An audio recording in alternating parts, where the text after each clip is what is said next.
Attention, lovers of soul-shaking stories. What happens when a man who holds the world in his hands decides his pregnant wife is something he can simply discard? Prepare for a breathtaking freefall that will leave you gasping for air. Before we dive into this dark pool of betrayal, don't forget to hit the like button on this video and subscribe to the channel for more stories that will keep you on the edge of your seat. And of course, leave your initial thoughts in the comments below. Part 1. The Acquisition. The Price of Arrogance. A story of betrayal and rebirth. Maddox Hale, a real estate tycoon forged in ice.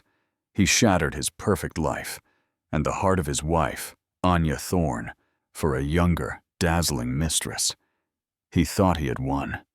He thought he was in control. But he was about to learn a devastating truth.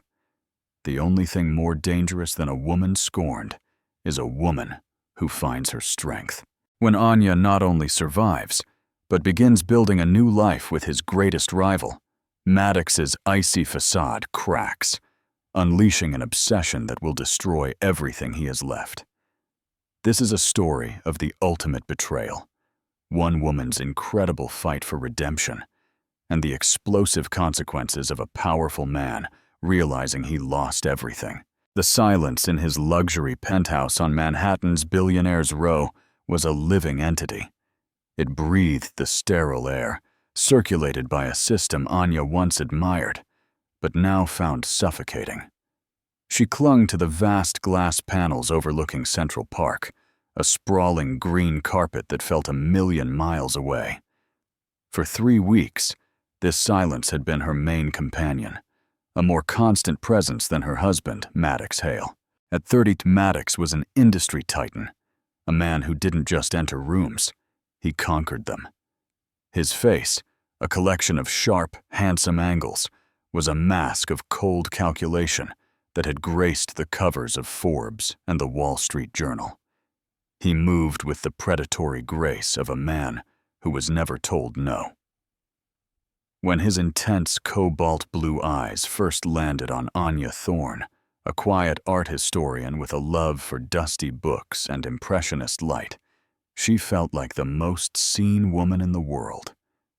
He pursued her with a singular focus that she mistook for devotion. It was only after the wedding, after her signature was on the prenup his lawyers had called a mere formality, that she realized it wasn't devotion.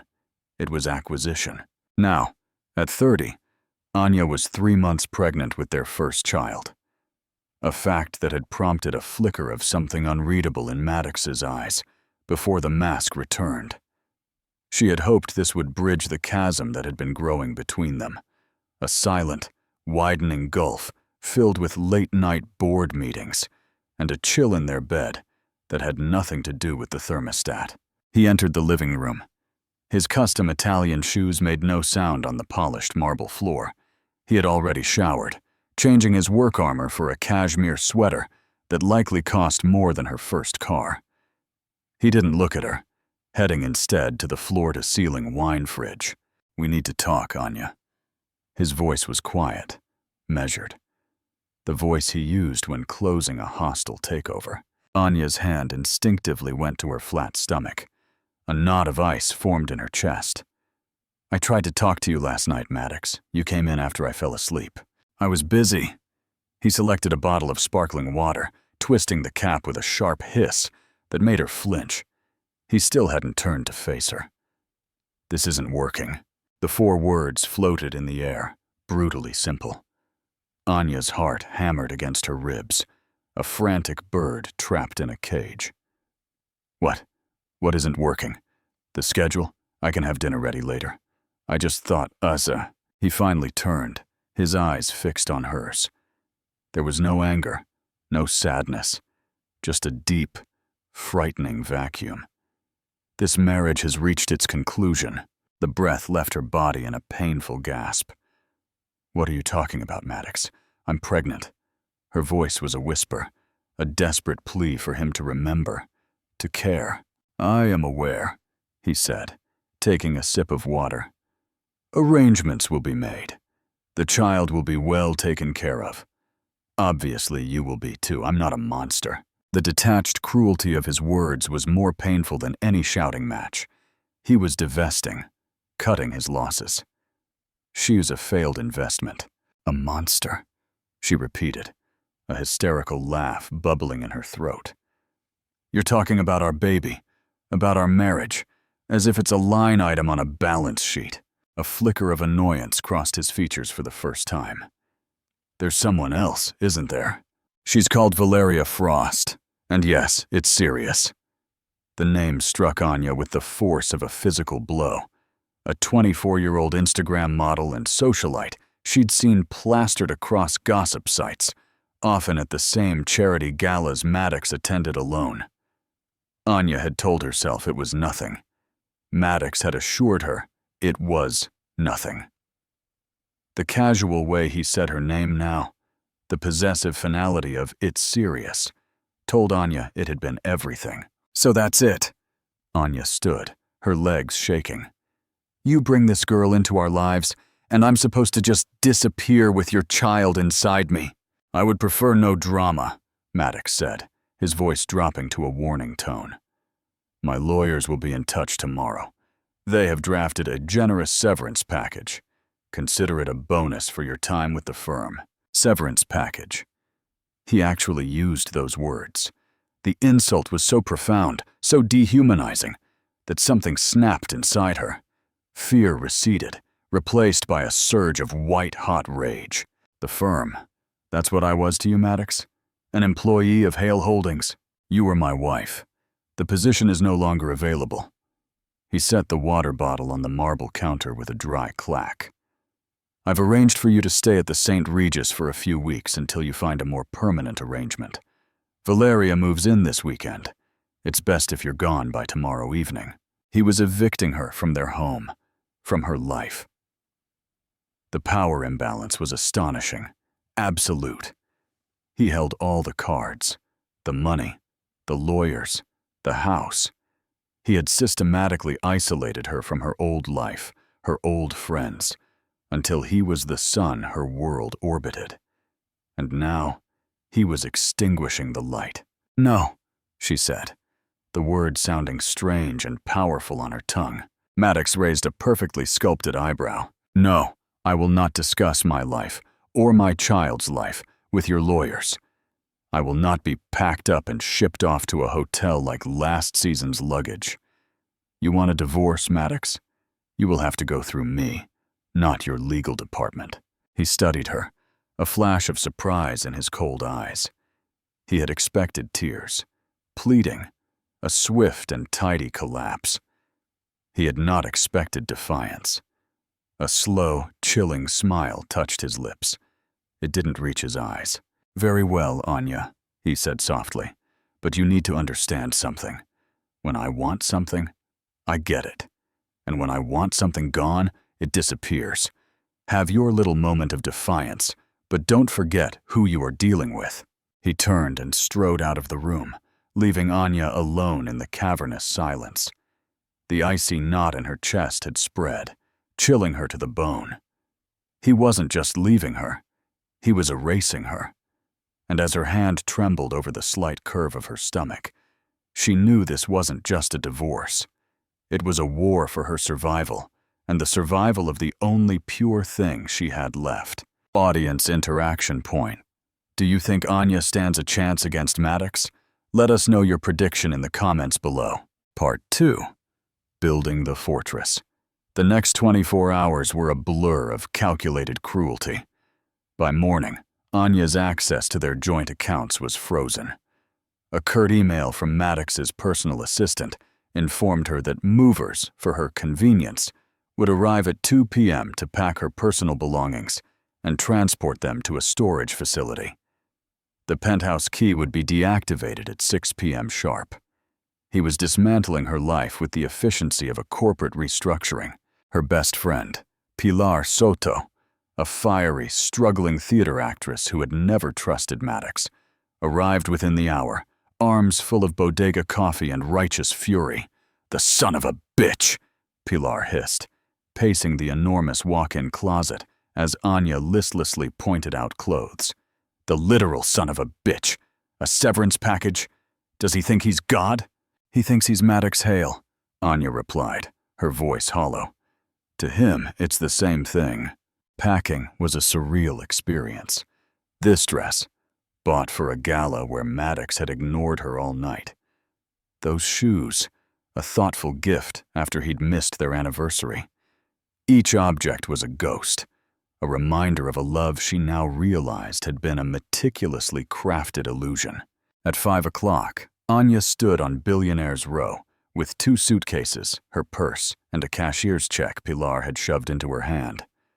The doorman, who had greeted her with a deferential Mrs. Hale for 3 years, now looked right through her. Her key was just a useless piece of metal. She was officially an exile. Pilar drove her to her tiny, messy, but warm apartment in the East Village. A 5th-floor walk-up that smelled of old books and fresh tea. A world away from the sterile, scentless air of the penthouse. For the first week, Anya barely left the guest room. She slept. She wept. She stared at the ceiling. The psychological whiplash left her nauseous and dizzy. The morning sickness was a constant, cruel reminder of the baby Maddox referred to as an arrangement. Her first communication from Maddox's legal team was a thick, intimidating package of documents. The terms were brutally clear. In exchange for her signing an unbreakable NDA and agreeing to a quick, uncontested divorce, she would receive a one-time payout. The custody agreement for the unborn issue was detailed with chilling precision. Maddox would have sole legal custody, and Anya would be granted supervised visitation rights at his discretion. They were trying to buy her child. "He can't do this!" Pilar raged, throwing the papers onto her coffee table. "This is insane! He's trying to intimidate you into disappearing!" "It's not intimidation," Anya said, a deadly calm settling over her. "It's strategy." That was the moment the embers of her old self, the sharp, analytical mind of the historian, began to glow. She had spent years studying the strategies of kings and conquerors. Maddox was no different. He was using overwhelming force to secure a swift, unconditional surrender. And she wouldn't give it to him. With Pilar's help, she found a small, fiercely intelligent family law attorney named Serena Cruz. Serena, a woman whose crisp suits and even sharper mind commanded respect, read the proposed agreement. Her expression grew stormier with every page. "This is not a settlement, Ms. Thorne," Serena said in a voice of steel. "This is a declaration of war. Mr. Hale is accustomed to people folding. We will not fold." The first step was survival. Pilar's check wouldn't last forever. Anya began selling the jewelry Maddox had bought her, the consolation prizes, the guilt gifts. Each transaction felt like shedding a layer of false skin. With the money, she rented a small one-bedroom in a modest building in Greenwich Village. It was Spartan, with second-hand furniture and walls that needed paint. But it was hers. On a rainy Tuesday, feeling a desperate need for air, she found herself wandering through the small, independent art galleries that dotted the neighborhood. The quiet reverence of the spaces calmed her nerves. In one gallery, a collection of raw, powerful photographs of urban decay caught her eye. She was so engrossed in one particular piece, a shot of a single, resilient blade of grass growing through a crack in a concrete monolith, that she didn't notice the man who had stopped beside her. "It's amazing, isn't it?" a deep voice said. "How life finds a way." Anya turned. The man was tall and lean, with dark, thoughtful eyes and a shadow of stubble. He wore a well-cut but understated gray suit. There was a quiet intensity about him that was compelling. "It is," she nodded, turning back to the photo. "It's defiant, a perfect word." He gestured at the photograph. "Most people see the decay. You see the defiance." He smiled, a genuine, warm expression that stood in striking contrast to Maddox's cold smirks. "I'm Caspian Wolf." The name startled her. Caspian Wolf, the CEO of Wolf Developments, was Maddox's most significant and bitter rival. They were business antipodes, Maddox known for hostile takeovers and ruthless downsizing. Wolf known for sustainable projects and a reputation for integrity. Their feud was financial legend material. Maddox despised him with a passion that bordered on the pathological. Anya's guard instantly went up. "It's a coincidence. Anya Thorne," she said, her tone colder than she intended. Caspian's eyes widened in recognition. It wasn't her name he recognized, but her face. He'd seen her in paparazzi photos on Maddox Hale's arm. A phantom expression of pain crossed his face. He knew who she was, and likely what had transpired. The gossip machine of the NYC elite was ruthlessly efficient. "I'm sorry," he said. His voice was soft with what sounded like genuine sympathy. "For what it's worth, I've seen his work up close. No one deserves that." Anya bristled. She didn't want his pity. "I don't know what you mean." He didn't press. He simply nodded, his gaze returning to the photograph. "Well, Ms. Thorne, it was a pleasure meeting you." He gave her another small, respectful smile and walked away, leaving Anya with a strange mix of suspicion and an untimely flash of warmth. He hadn't been predatory or invasive. He had been kind. Audience interaction point. Do you think Caspian Wolf has ulterior motives, or is he truly an unexpected ally? Tell us your thoughts in the comments. Part 3. The cracks in the facade. Meanwhile, Maddox was discovering that his life with Valeria was not the seamless prize he had anticipated. The penthouse, once a silent sanctuary of his control, was now filled with the chaos of Valeria's world. Her friends, vapid and noisy, were a constant presence. The silence he craved was replaced by the incessant click, click, click of her phone camera as she documented every moment of her new luxury life for her followers.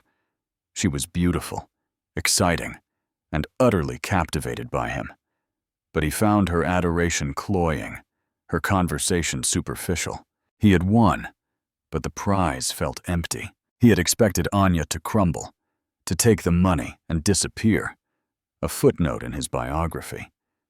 Instead, his lawyers reported that she had retained counsel.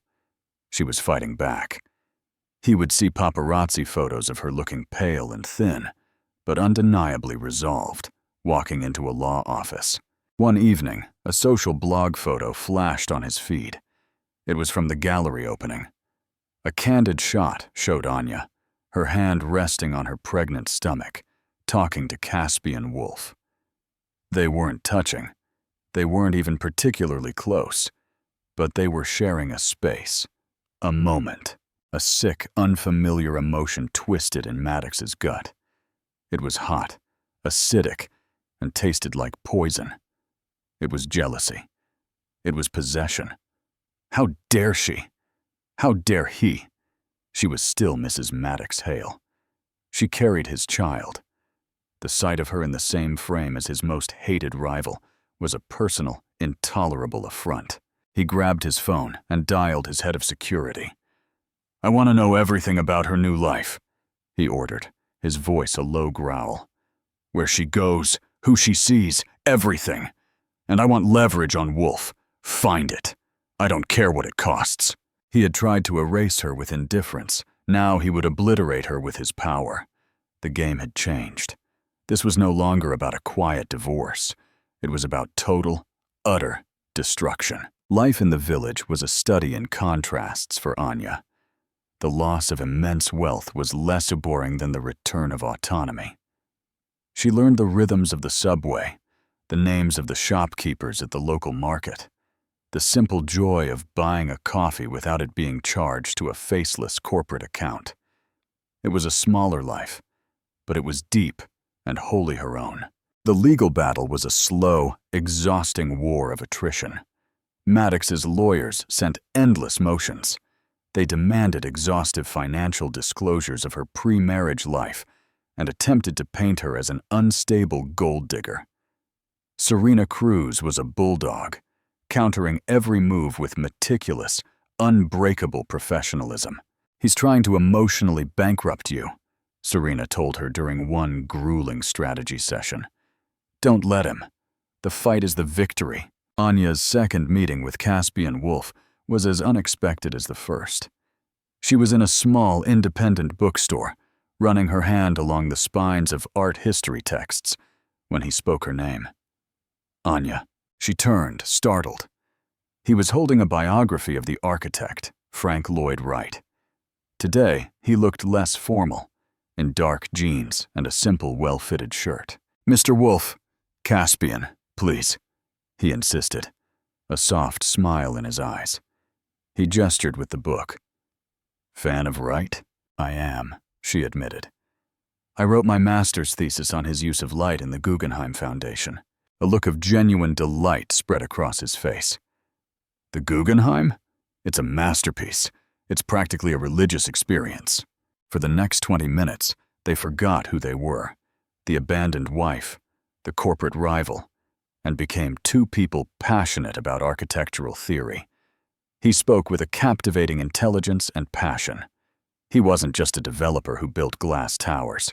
He was a man who understood the soul of a building. "Listen," he said as they stood by the door. "This is going to sound forward, and please feel free to say no. I'm hosting a small dinner Friday. A few friends, architects, artists, low-key. I think you'd find it interesting. No agenda, I promise. Just good conversation." Anya hesitated. Every instinct, honed by years of Maddox's manipulations, screamed at her to be wary. Why was he so kind? But another, quieter voice, the one that was tired of being afraid, urged her to say yes. She was lonely. She missed being around people who shared her passions. "I'd like that," she said, surprising herself. The dinner was at his loft in Tribeca, a stunning space filled with books, art, and warm reclaimed wood. It was the antithesis of Maddox's penthouse, a home, not a showroom. The guests were warm, engaging, and blissfully unaware of her connection to Maddox Hale. For the first time in months, Anya felt like herself again. Not the discarded wife, but Anya Thorne, the art historian. She and Caspian talked for an uninterrupted hour. He told her about his beginnings, how he worked his way up from a small construction firm. His vision was always centered on creating spaces that served communities, not just egos. He listened, truly listened, as she spoke about her abandoned career, the passion she still felt for it. "You should be working in the field," he said, his expression serious. "You have a brilliant eye. Have you ever considered art consultation for architectural firms, curating the spaces they build?" "I wouldn't even know where to start," she confessed. "You start by building a portfolio," he said simply. "Offer your services pro bono to a small firm on a notable project. Build your name." He paused. "A friend of mine is heading up a new community library project in the Bronx. They have a very tight budget for acquisitions.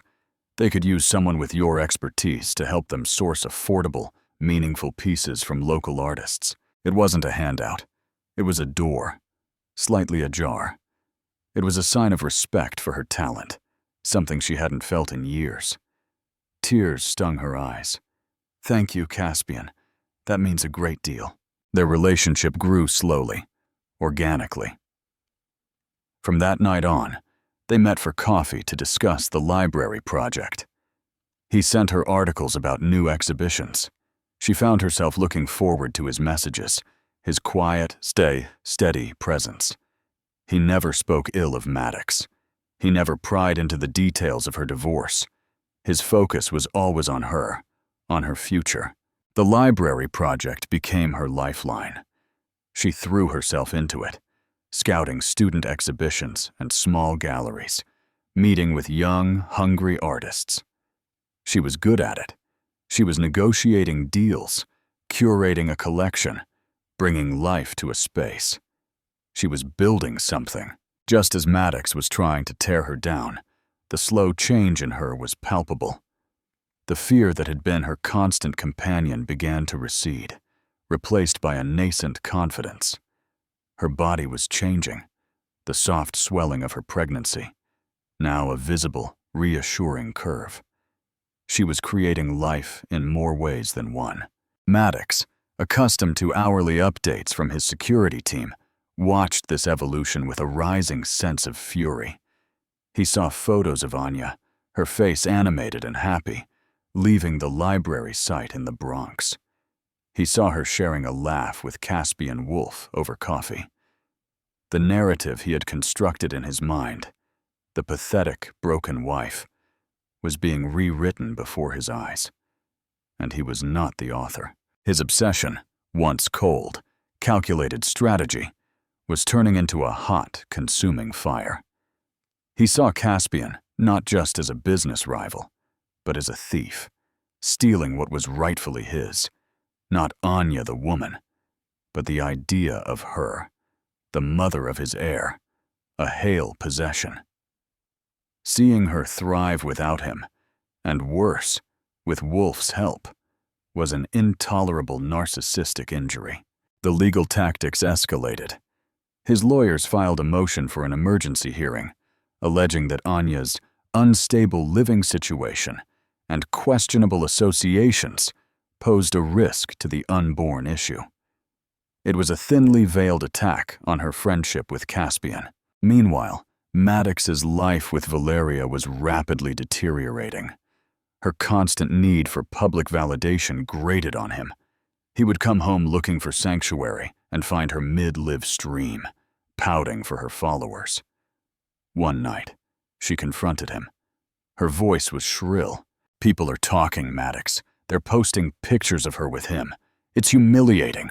Why haven't you crushed her yet? You promised you'd handle it." "I am handling it," he snapped, the pressure in his skull mounting. "It doesn't look like it," she screamed. "It looks like she's winning, and you look weak." The word weak hit a nerve deep in his soul, the one place where his father's corrosive voice still echoed. He looked at Valeria, at her perfectly constructed face, and for the first time, felt nothing but contempt. He had traded a diamond for a piece of glitter, and the glitter was starting to look cheap. He walked out, leaving her sputtering in a cloud of expensive perfume. He drove aimlessly through the city, rage and confusion churning inside him. He ended up parked across the street from Anya's modest apartment building. The lights were on in her window. He pictured her there, her life continuing, this new person growing inside her, a life he had created and discarded. Then he saw it. Caspian Wolf's car pulled up. He got out, holding a bag that looked like takeout. He rang the bell, was buzzed in, and moments later his silhouette appeared in her window, side by side with hers. Maddox's hands gripped the steering wheel until his knuckles were white. This wasn't about strategy anymore. It wasn't about business. It was primal. He had to break them. He had to prove he was the architect of her world, and if he couldn't build it, he would burn it to the ground. Audience interaction point 3. Do you think this new love between Anya and Caspian can withstand Maddox's fury? Share your predictions. Part 4. The Reckoning. The motion for an emergency hearing was Maddox's declaration of all-out war. He was no longer trying to control the narrative. He was trying to scorch the earth. The legal filing was a masterpiece of character assassination, rife with half-truths and vicious innuendo. It painted Anya as a reckless, emotionally volatile woman, and Caspian as a predatory opportunist using her to get to Maddox. He requested that the court order a psychiatric evaluation for Anya and grant Maddox sole temporary custody of the baby upon birth. Sitting in Serena Cruz's office, Anya read the document. Her hands were shaking. The words were a violation. twisting her reality into something ugly and unrecognizable. "He's using the baby as a pawn," Anya said, her voice trembling with a fury that burned away her tears. "This isn't about his concern for the child. It's about punishing me for not breaking. It's a classic scorched earth tactic from a narcissist," Serena said, her face grim. "He can't stand that you are building a new life, particularly with Caspian Wolf. We will fight this. We will document everything. Your work on the library project, your stable home, your prenatal appointments. We will build a fortress of facts to withstand his fiction." The hearing date was set. The psychological toll was immense. Anya felt like she was living under a microscope, every action scrutinized, every choice second-guessed. Sleep offered little escape, her dreams filled with sterile courtrooms and Maddox's cold, triumphant smile. Caspian was her rock. When she called him, her voice breaking as she told him about the court filing, he was at her apartment within the hour. He offered no platitudes or false assurances. He sat with her, read the entire document, his jaw tightening with a quiet, controlled anger. "He won't win this, Anya," Caspian said, his voice a low, steady anchor in her storm. "My lawyers will coordinate with Serena. We will provide all documentation to refute these lies. I won't let him do this to you." His firmness was a balm to her shattered nerves, but a seed of guilt took root in her heart. "He's doing this because of you, Caspian, if I hadn't let you into my life." "No," he interrupted her, gently but firmly, turning to look at her. His dark eyes were intense, serious. "He's doing this because he's a bully, who is terrified of losing control. He would have found another reason, another person, to use as a weapon. This is who he is. The only thing that has changed is you aren't facing him alone." In that moment, the unspoken between them shifted. The slow burn of friendship, of mutual respect, finally caught fire. He reached out, covering her hand with his. It was the first time he had touched her with such deliberate tenderness. The warmth of his skin stood in sharp contrast to the memory of Maddox's icy touch. I am falling in love with you, Anya," his voice barely a whisper. "I know the timing is a disaster. I know your life is a battlefield right now, but I can't pretend it's just friendship anymore." Tears streamed down Anya's face, not of sadness, but of a deep, overwhelming relief. It felt like the first breath after being underwater for too long. "I think I'm falling in love with you too," she confessed. Their first kiss was not a desperate, passionate affair. It was soft, hesitant, a question and an answer all at once. It was a promise of a future she hadn't dared to imagine.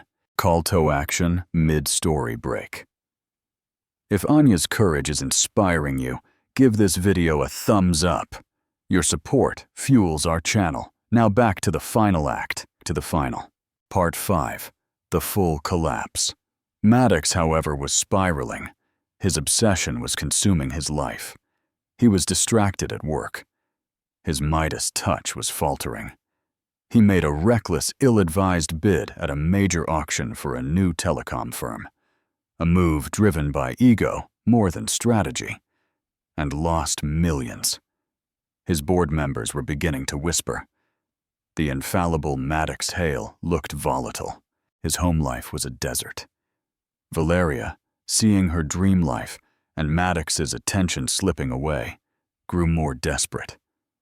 She alternated between screaming accusations and pathetic attempts to reignite his passion. She would dress in lingerie that once excited him, and he would look right through her. His mind miles away, parked on a street in the village. "What does she have that I don't?" she shrieked one night, after he spent an hour silently staring at his phone. A private investigator's photo of Anya and Caspian leaving a restaurant on the screen. "Nothing," Maddox snapped, the lie tasting like ash in his mouth. But it was a lie. Anya had a quiet strength he had mistaken for weakness. She had a resilience he couldn't break. She had a core integrity that made Valeria's desperate machinations seem vulgar and cheap. Anya had been real, and he had discarded her for this performance. Valeria's fear and jealousy turned venomous. She saw Anya not just as a rival for Maddox's affection, but as the wrecking ball to her carefully constructed future. If Maddox's empire crumbled, so would hers. She had clawed her way up from an indigent background she hid from everyone, and she would not go back. She decided to take matters into her own hands. She found Anya's address.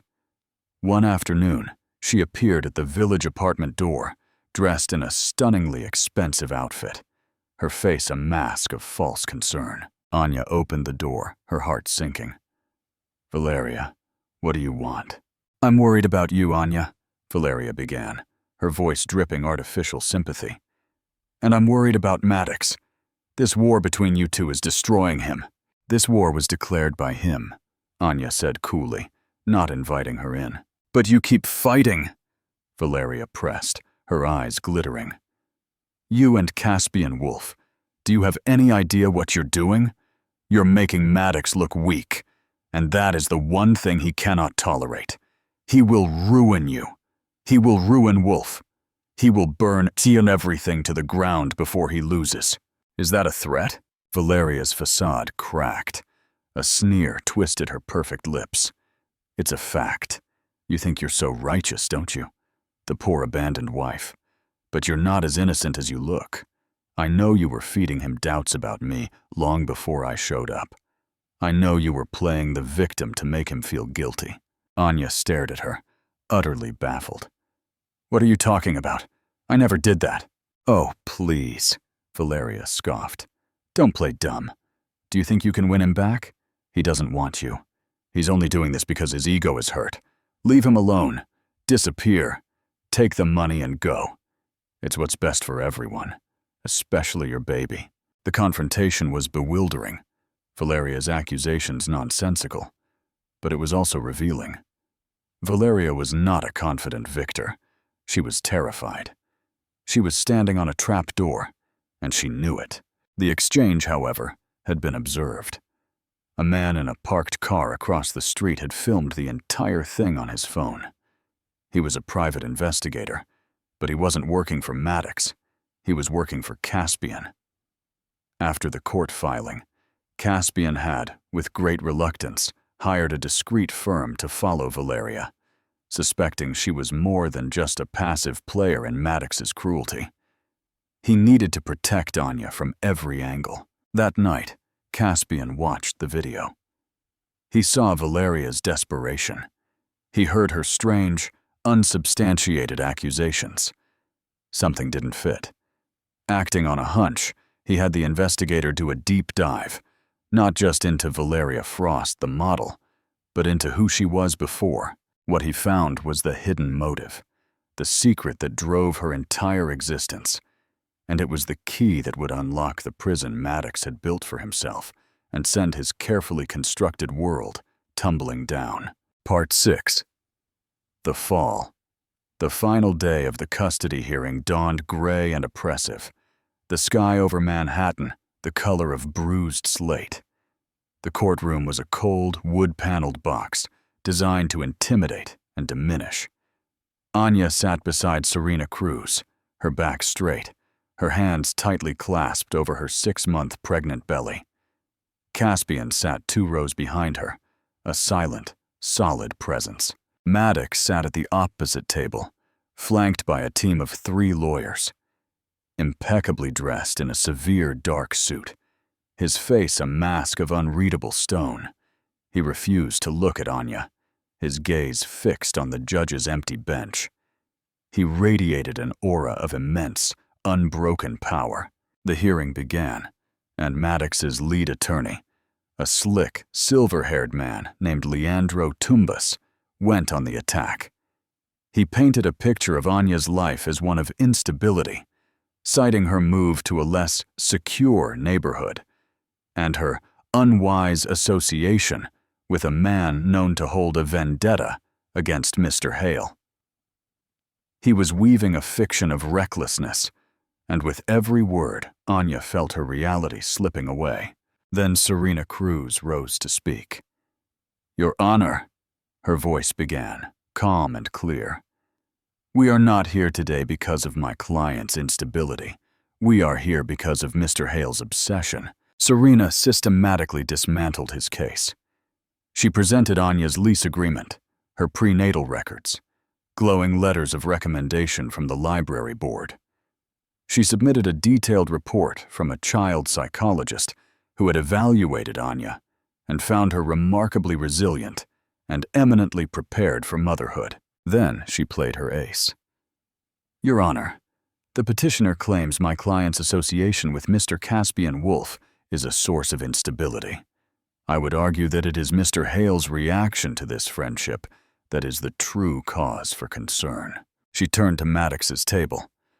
"Mr. Tumbas, is your client aware that his companion, Ms. Valeria Frost, visited my client's home 2 days ago?" A flicker of surprise in Maddox's eyes. He shot a look at Valeria, who was sitting in the front row, suddenly pale. "And is he aware," Serena continued, her voice rising, "that Ms. Frost threatened my client? We have a sworn affidavit from a witness." Tumbas objected, but the judge, interest piqued, allowed it. The atmosphere in the courtroom shifted. The first crack appeared in Maddox's monolithic facade, but Caspian knew this wasn't enough. Maddox could dismiss Valeria's actions as those of a jealous woman. He had to detonate the truth. During a brief recess, he approached Serena and Anya, his face grim. He held a thin file. "There is something both of you need to see," he said. "It explains everything." He laid out his investigators' findings. Valeria Frost was born Vera Kosloff. Her father, a small contractor in Brooklyn, had been driven to bankruptcy and despair a decade prior after his firm was deliberately crushed in a hostile materials takeover. The man who orchestrated that acquisition, who saw a small competitor and decided to extinguish him for sport, was a young, ruthlessly ambitious Maddox Hale. Vera's father had taken his own life 6 months later. Anya gasped, her hand flying to her mouth. It wasn't a coincidence. It was a long-term revenge plot. "She didn't meet Maddox at a gala," Caspian explained, his voice low and urgent. "She targeted him. She studied him. She spent 2 years maneuvering her way into his orbit. She learned his weaknesses, his ego, his rivalry with me. She likely fed him lies about you, Anya, fanning the flames of his insecurity to push him into her arms. This was never love. This was vengeance. She wanted to become his wife, secure his future, and then destroy him from within, just as he destroyed her family." The pieces clicked with nauseating clarity. Valeria's strange accusations, her desperation, her intimate knowledge of how to manipulate Maddox's ego. Maddox, returning to the courtroom, saw the three of them huddled together. He saw the file in Caspian's hand, and a cold dread, an emotion he hadn't felt since childhood, began to seep into his bones. When the hearing resumed, Serena Cruz requested permission to call a surprise witness to the stand. Valeria Frost. Panic flashed in Valeria's eyes. She tried to refuse, but the judge, her curiosity now fully engaged, compelled her. On the stand, under Serena's incisive questioning, Valeria's composure crumbled. The lies unraveled. When Serena introduced a copy of her father's bankruptcy filing with Maddox's signature on the acquisition papers, Valeria broke completely. "He deserved it," she sobbed, the words pouring out of her, raw and full of a decade of hatred. She looked directly at Maddox, her face a mess of tears and smeared makeup. "He took everything from us. He smiled while he ruined my father. I was going to take everything from you, Maddox. Your company, your name, your son. I was going to make you feel what it was like to have nothing." A collective gasp went through the courtroom. Every camera, every eye turned to Maddox. His mask didn't just crack, it shattered. The revelation was a catastrophic blow. He looked at Valeria, this woman he had chosen, and saw not a prize, but a viper he had willingly brought into his bed. He saw the last year of his life not as a series of choices he had made, but as a script written by the vengeful daughter of a man he barely remembered ruining. His betrayal of Anya wasn't even his own idea. It was a symptom of his own vanity, expertly manipulated. The power he treasured, the control he wielded so arrogantly, it was an illusion. He had been a puppet. He looked at Anya. He looked at her, really looked at her, for the first time in a year. He saw the woman he had loved, the quiet strength he had cruelly misjudged, the life they were supposed to have. He saw the swell of her belly, holding a son born of a love he had murdered.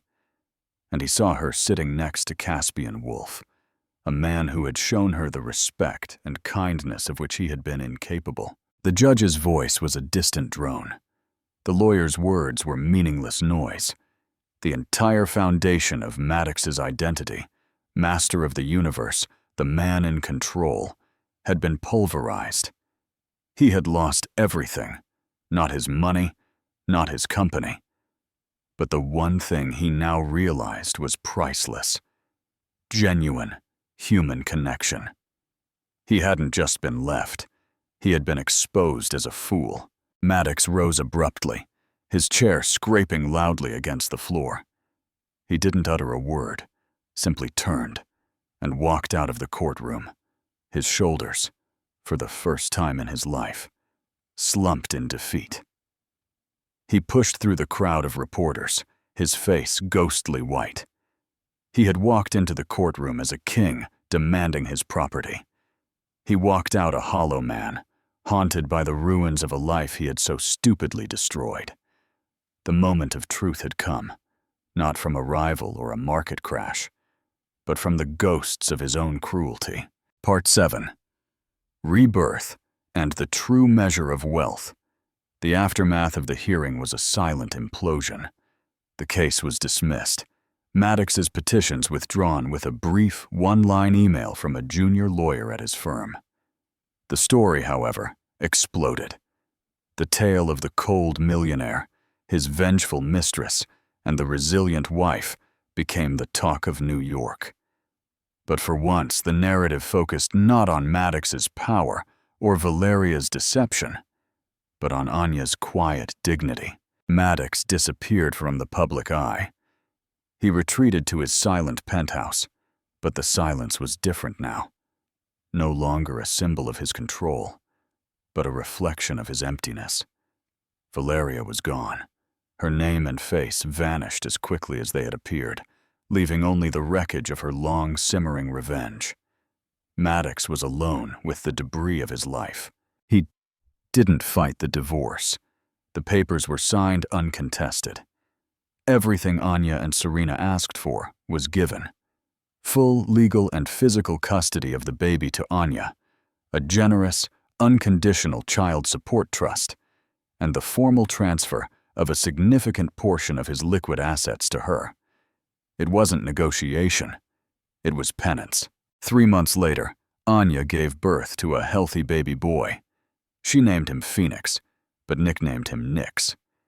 He had her warm brown eyes and a stubborn tuft of dark hair.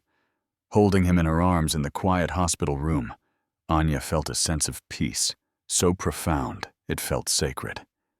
The war was over. Her new life had begun. Caspian was there. He had been there for the final months of her pregnancy, a quiet, constant source of strength and love. He held Nix with a tenderness that made Anya's heart ache with a fierce, protective joy. Their love story had not been forged in ballrooms and candlelight dinners, but in the trenches of a bitter legal war, and the shared project of rebuilding a life made it stronger. 6 months after Nix's birth, Anya received an unexpected email. It was from Maddox. It was short, stripped of his usual corporate jargon, and surprisingly direct. Anya, I know there are no words that can undo the damage I have done. I was a fool, blinded by an arrogance I mistook for strength. I betrayed you, and I betrayed our son before he was born. I expect nothing from you, not forgiveness, not a second chance, but I would like to be a father to Nix. Not a provider, not a name on a trust, but a father. I have begun therapy. I am trying to understand the man I became and to become a better one. If you are ever willing to allow it, I would like to see him. The terms would be entirely yours. Maddox. Anya read the email several times. The old Maddox would have sent a demand through his lawyers. This message was different. It was stripped of ego. It was the sound of a man who had finally hit rock bottom and was beginning the slow, painful climb. She discussed it with Caspian. His response was, as always, measured and supportive. Nix deserves a father, he said. If Maddox is truly willing to do the work to be a good one, that is a gift to your son. But the choice is yours, Anya. You are in control now. She agreed to a meeting in a public park on a cool autumn afternoon. Maddox looked different. He had lost weight. The cocky swagger was gone, replaced by a hesitant uncertainty. He didn't try to touch Nix at first, just looked at him, his eyes filled with a universe of regret. That was the beginning of Maddox's redemption. It wasn't a grand cinematic arc. It was a slow, painful, private process.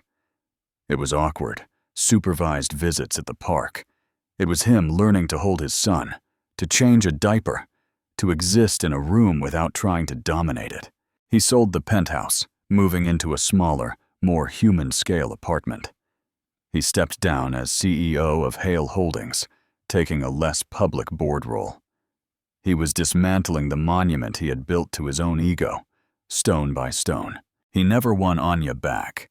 He never tried.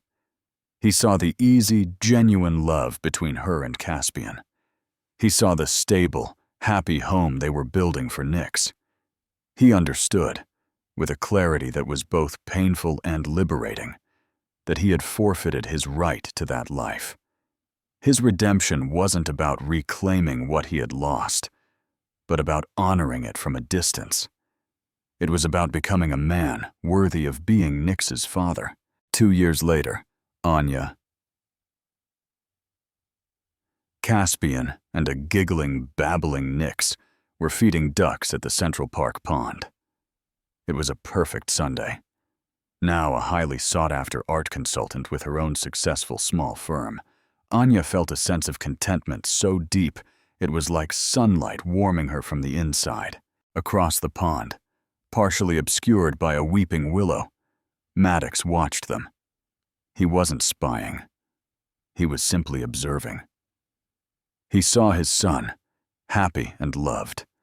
He saw the woman he had discarded, radiant and thriving. A sharp pang of his colossal loss hit him, as it always did. But this time it was followed by something else. A quiet sense of gratitude. Gratitude that they were well. Gratitude that despite his best efforts to destroy her, this beautiful life existed. He gave a small, sad, accepting smile. He had been a cold millionaire who lost everything. But in losing, he had found a sliver of his humanity. It was not the ending he would have chosen, but it was the one he had earned. He turned and walked away. Not a titan of industry, but just a man who finally understood the true measure of wealth. And so, Maddox Hale learned the hardest lesson of all. A human heart cannot be priced. Anya's journey from the depths of betrayal to a life filled with authentic love and purpose is a powerful reminder that our greatest strength is often forged in our deepest pain. This was not just a story about a rich man's downfall. It was about one woman's incredible ascent. It proves that true power is not about control or wealth, but about resilience, forgiveness, and the courage to build a new life from the ashes of the old. Final call to action. If this story of heartbreak, resilience, and redemption moved you, please like this video and share it with someone who appreciates a story with true emotional depth. And for more captivating novels and dramatic stories exploring the complexities of the human heart, be sure to subscribe to our channel and hit that notification bell.